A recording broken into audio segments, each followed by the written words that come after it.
مرض بڑھتا گیا جوں جوں دوا کی والا معاملہ تھا۔ دوائیں بیکار تھیں، دعائیں کارگر نہ ہوتی تھیں، ہر لمحہ حیات کا ناتا موت سے جوڑ رہا تھا۔ الحمرا کی ساری رونقیں معدوم ہو گئی تھیں۔ طاہر کی شادی سے گھر کی فضا پر سکوت سا چھا گیا تھا۔ اب تو ہر دل سہما ہوا تھا، ہر آنے والا لمحہ کسی ناخوشگوار واقعے کے ظہور پذیر ہونے کا ضامن ہو سکتا تھا۔ شیرازہ حیات آہستہ آہستہ بکھر رہا تھا۔ فاروق کی حالت دن بدن نازک ہوتی جا رہی تھی، اکثر ان پر غشی طاری رہتی اور عالم بے ہوشی میں ان کے کامتے لبوں پر ایک ہی نام تھرکتا، طاہر۔ لیکن ہوش میں انہیں کبھی طاہر کا نام نہیں لیا تھا۔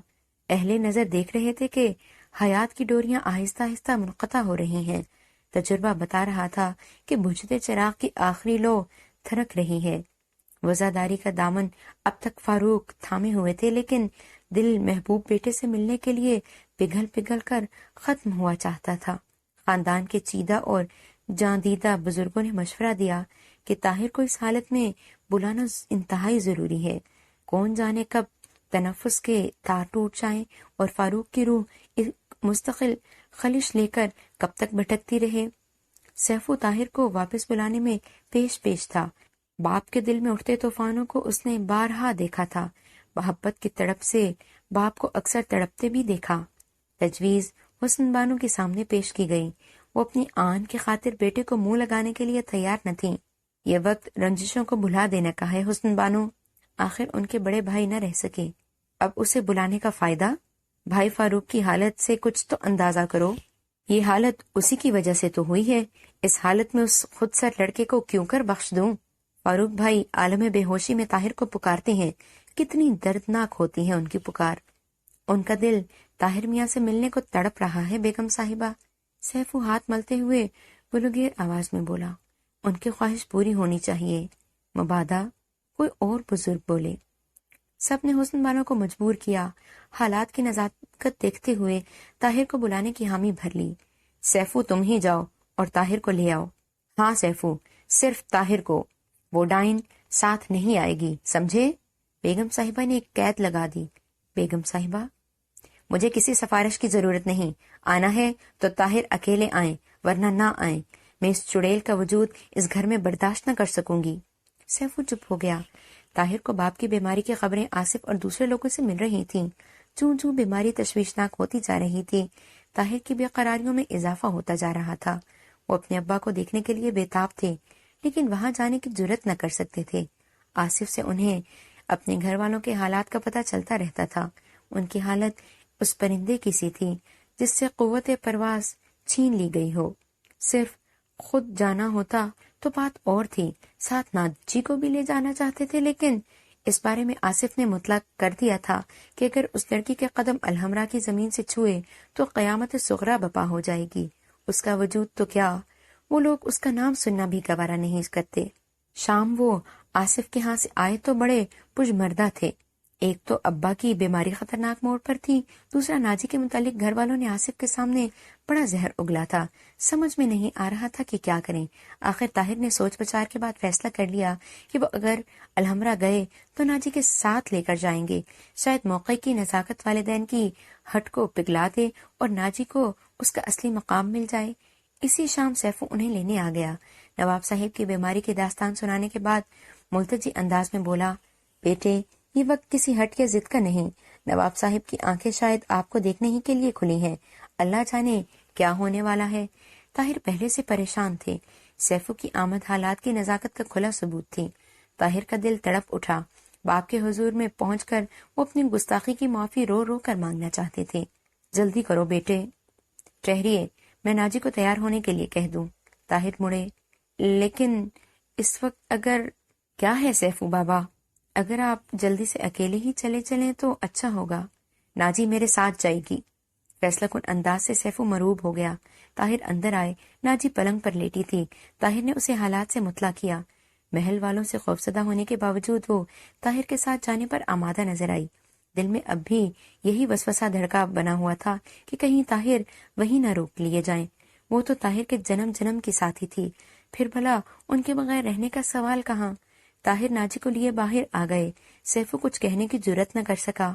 ناجی سفید لباس میں وہیں آفاقی مخلوق دکھائی دے رہی تھی۔ اتنی عقیدت تھی سیفو کے دل میں، کاش بڑی بیگم اپنے رویے میں تبدیلی کر لیں۔ وہ سوچتے ہوئے کالی موٹر کی طرف بڑھا، پٹ کھول کر مؤدبانہ ایک طرف ہٹ گیا۔ ناجی اور طاہر پچھلی سیٹ پر بیٹھ گئے۔ سیفو نے سیٹ سنبھال کر گاڑی کا رخ الحمرا کی طرف پھیر دیا۔